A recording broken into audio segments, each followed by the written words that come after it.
Queridos irmãos, queridas irmãs, neste quarto domingo do tempo comum, dia 31 de janeiro, a liturgia da palavra nos propõe um trecho do primeiro capítulo do Evangelho segundo São Marcos. É interessante, em primeiro lugar, notar que o Evangelho de São Marcos começa de uma forma muito sintética, colocando ao longo desse primeiro capítulo praticamente todo o início da atividade de Jesus. Primeiro, nos falava da ação de São João Batista, depois do batismo de Jesus no Rio Jordão, depois as tentações de Jesus, após as tentações, o início do anúncio que Jesus fazia de que o reino de Deus estava próximo, a chamada dos primeiros discípulos e, a partir do versículo 21, que é o que a liturgia de hoje nos propõe, fala-se do início da atividade pública que Jesus realizou em Cafarnaum. De fato, o trecho que hoje nos foi proposto nos falava de como, num sábado, Jesus foi até a sinagoga e lá proclamou a palavra de Deus e a explicou. E imediatamente, quando começou a explicar a palavra de Deus, causou uma profunda comoção em todos os que estavam reunidos na sinagoga, pois o modo como Jesus explicava a palavra de Deus era diverso de tudo o que já tinham escutado. De fato, dizem os que ali estavam presentes que ele falava com autoridade.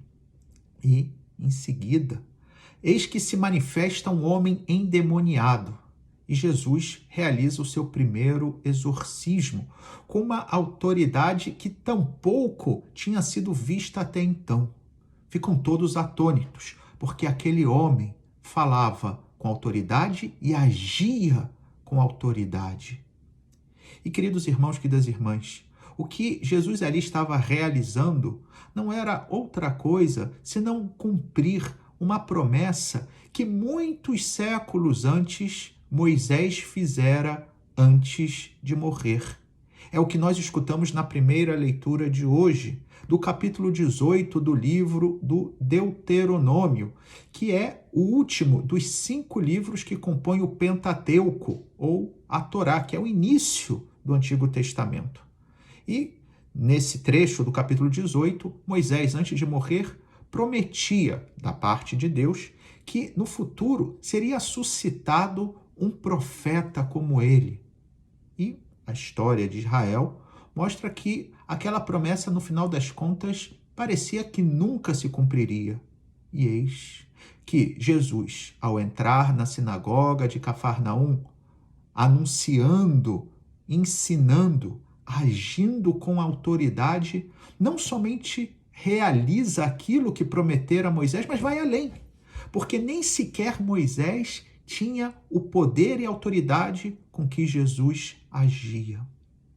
E é interessante, queridos irmãos, queridas irmãs, que realmente nos coloquemos diante do ensinamento de Jesus, que é um ensinamento que hoje continua sendo uma profunda novidade, que nos convida a uma transformação profunda, que é uma verdadeira revolução que nos é oferecida nas nossas relações com as outras pessoas, com o mundo, com nós mesmos. Uma transformação tão profunda que alguns, inclusive, são chamados a deixar tudo e seguir Jesus, inclusive renunciando a ter uma família, como, aliás, nós vimos na segunda leitura de hoje, da primeira carta de São Paulo aos Coríntios, no capítulo 7, que falava do celibato, ou seja, dessa chamada de alguns de se entregarem completamente a Deus, justamente porque encontraram uma realidade extraordinária. O que não significa que o matrimônio seja ruim, claro que não, mas significa de que todos nós estamos chamados a uma vida mais extraordinária, sendo discípulos de Jesus. Fiquemos agora um pouco, com esse exorcismo que Jesus realizou. É interessante que o demônio que estava no corpo daquele homem logo se manifesta dizendo: o que queres de nós? Viestes nos destruir?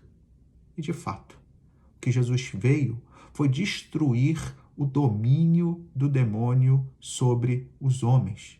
E de que modo? O demônio é o pai da mentira. O que nos faz todo o tempo é nos enganar. E nos engana muitas vezes usando a verdade para nos desviar da própria verdade. Como assim? O demônio constantemente diz a cada homem e a cada mulher: Deus, quando pede que cada um de vocês cumpram com a vontade dele, o que está fazendo é não permitir que vocês sejam livres. O demônio fala uma verdade, Deus quer que nós cumpramos com a sua vontade. Porém, não para nos escravizar, mas ao contrário, para nos fazer livres. E aí vem a grande mentira do demônio, quando nos propõe falsamente, e essas são as tentações, faz o que você quer. Não deixa que ninguém diga o que você tem que fazer. A liberdade é você viver a vida como você bem entende. Pode parecer, evidentemente, algo tentador, porque, olha, quem não quer fazer o que quer? E aqui está a armadilha. Porque, ao nos propor fazer o que bem entendemos, o que o demônio faz não é garantir a nossa liberdade, mas que sejamos escravizados. Escravizados pelos nossos desejos, pelos nossos caprichos. Quando nos propõe, olha, você está cansado? Descansa. Faz o que você quer. Viramos preguiçosos. Quando diz, olha, come, aproveita, nós nos tornamos gulosos. Quando diz, olha, os outros querem ser melhor do que você, você tem que ser o melhor de todos, nos convertemos em orgulhosos e invejosos.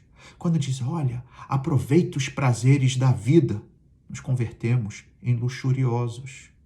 Quando nos diz, olha, tenha cada vez mais, consuma, deseje tudo aquilo que os seus olhos veem, nos convertemos em avarentos. Queridos irmãos, queridas irmãs, no final, somos escravos de tudo isso. Somos escravos do orgulho, da inveja, da ira, somos escravos da gula, da preguiça, da luxúria, da avareza. E o que Deus quer é que nós sejamos livres.